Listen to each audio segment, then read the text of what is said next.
Hi guys, welcome to my YouTube channel. So guys, ನಾನಿವತ್ತು egg face ಮಾಸ್ಕ್ನ ಹೇಗೆ use ಮಾಡೋದು ನಮ್ಮ ಫೇಸ್ಗೆ ಅಂತ. ಇಲ್ಲಿ ನಾನು ಎಗ್ ವೈಟ್ನ ಸ್ವಲ್ಪ ತಗೊಂಡಿದ್ದೀನಿ. ನಿಮಗೆ ಎಷ್ಟು ಬೇಕೋ ಅಷ್ಟು ತಗೊಳ್ಳಿ, ನನಗೆ ಇಷ್ಟು ಸಾಕಾಗುತ್ತೆ. ಆ್ಯಂಡ್ ಇದಕ್ಕೆ ಸ್ವಲ್ಪ ಕಾಫಿ ಪೌಡರ್ನ ಆ್ಯಡ್ ಮಾಡ್ಕೊಳ್ತಾ ಇದ್ದೀನಿ. ಬಿಕಾಸ್ ಇನ್ಸ್ಟೆಂಟ್ ಗ್ಲೋ ಕೊಡಲಿ ಸ್ಕಿನ್ಗೆ, ಮತ್ತು ಬ್ರೈಟಾಗಿ ಕಾಣಿಸ್ಲಿ ಅಂತ. ಆ್ಯಂಡ್ ಇದಕ್ಕೆ ಒಂದು ಹೋಳು ನಿಂಬೆ ರಸನ ಹಾಕೊಳ್ತಾ ಇದ್ದೀನಿ. ಅಂದರೆ ಒಂದು ಹೋಳು ಅಂದರೆ ಫುಲ್ ಹಾಕೊಳ್ಬೇಡಿ, ಒಂದು ಸ್ವಲ್ಪ ಹಾಕ್ಕೊಳ್ಳಿ ಸಾಕು. ಇದನ್ನು ನೀಟಾಗಿ ಮಿಕ್ಸ್ ಮಾಡ್ಕೊಬೇಕು.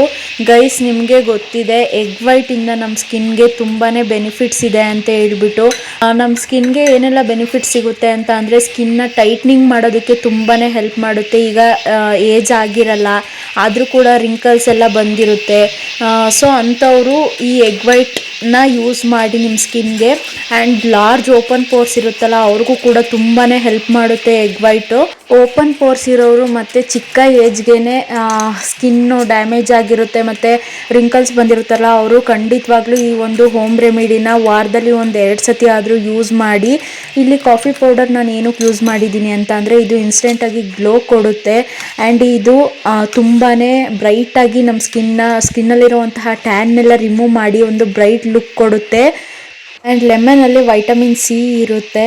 ಇದು ಕೂಡ ನಮ್ಮ ಸ್ಕಿನ್ಗೆ ತುಂಬ ಒಳ್ಳೆ ಎಫೆಕ್ಟಿವ್ ಆಗಿ ಕೆಲಸ ಮಾಡುತ್ತೆ. ಈ ಒಂದು ಫೇಸ್ ಪ್ಯಾಕ್ ಇಂದ ಇನ್ನೊಂದು ಬೆನಿಫಿಟ್ಸ್ ಏನು ಅಂತ ಅಂದರೆ, ಡಾರ್ಕ್ ಸ್ಪಾಟ್ಸ್ ಆಗಿದ್ರೆ ಅದನ್ನು ಕೂಡ ರೆಡ್ಯೂಸ್ ಮಾಡಿ ಟ್ಯಾನ್ ರಿಮೂವ್ ಮಾಡುತ್ತೆ. ಇದನ್ನು ಒಂದು ಸತಿ ಟ್ರೈ ಮಾಡಿ ನಿಮಗೆ ರಿಸಲ್ಟ್ ಎಷ್ಟು ಚೆನ್ನಾಗಿ ಸಿಗುತ್ತೆ ಅಂತ ನೀವೇ ನನಗೆ ಕಾಮೆಂಟ್ ಸೆಕ್ಷನಲ್ಲಿ ಕಾಮೆಂಟ್ಸ್ ಮಾಡಿ ತಿಳಿಸ್ತೀರಾ. ಸ್ಕಿನ್ ತುಂಬಾ ಸಾಫ್ಟ್ ಅಂತ ಅನಿಸುತ್ತೆ. ಇದನ್ನು ನಾನು ಕೂಡ ಅಪ್ಲೈ ಮಾಡ್ಕೊಂಡಿದ್ದೀನಿ ನೋಡಿ.